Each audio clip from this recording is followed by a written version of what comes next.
Wala na akong ka-privacy sa sarili ko eh. Kasi bawal ako mag-inom, bawal ako umalis, bawal ako makipagkita sa mga barkada ko. Pero pag naglalaba, pwede.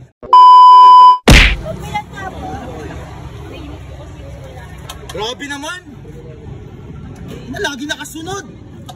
Wala na akong ka-privacy sa sarili ko eh.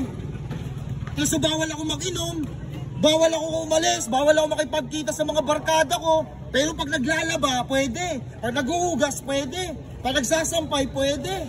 Lahat pwede basta gawaing bahay. At ako, wala na akong kalayaan sa sarili ko. Minsan lang ako magsaya. Minom man lang ng Red Doors, uminom lang man ng hard. Pwede ko na magawin lahat sa sarili ko. At ganun parang nasasakal na ako eh. Wala naman lang ako ginagawa sa buhay ko. Pag kagaling akong trabaho, sasahod ako. Tapos ganyan, ibibigay lahat sa'yo. Wala na. At sakit sa pakiramdam. Parang wala lang eh. Parang tau-tauan lang ako eh. Parang wala lang sa sarili ko. Asawa ba kita? Jowa ba kita? Dapat bigyan mo naman ako ng kalayaan. Anong sabi mo? Anong sabi mo? Ulit? Hindi. Si paring Ruben kasi, bali, yun yung sinabi niya sa asawa niya. Walang respeto eh. Walang respeto. Biro mo sinabihan niya ng asawa niya ng gano'n. Walang respeto yung asawa niya.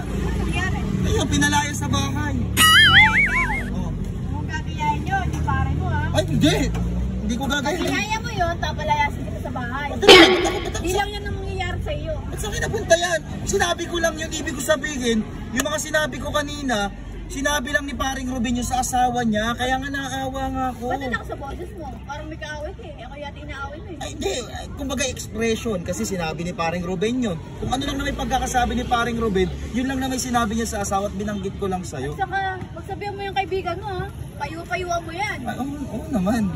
Pero yung sinabi ko, iha mo na yun. Kuya, magkano? 20 lang po. 20 lang. Sige po, bigyan niyo po ng 40. Para mabusog. Ayun na. Ito, umayos ka ha. Oo, iha mo na.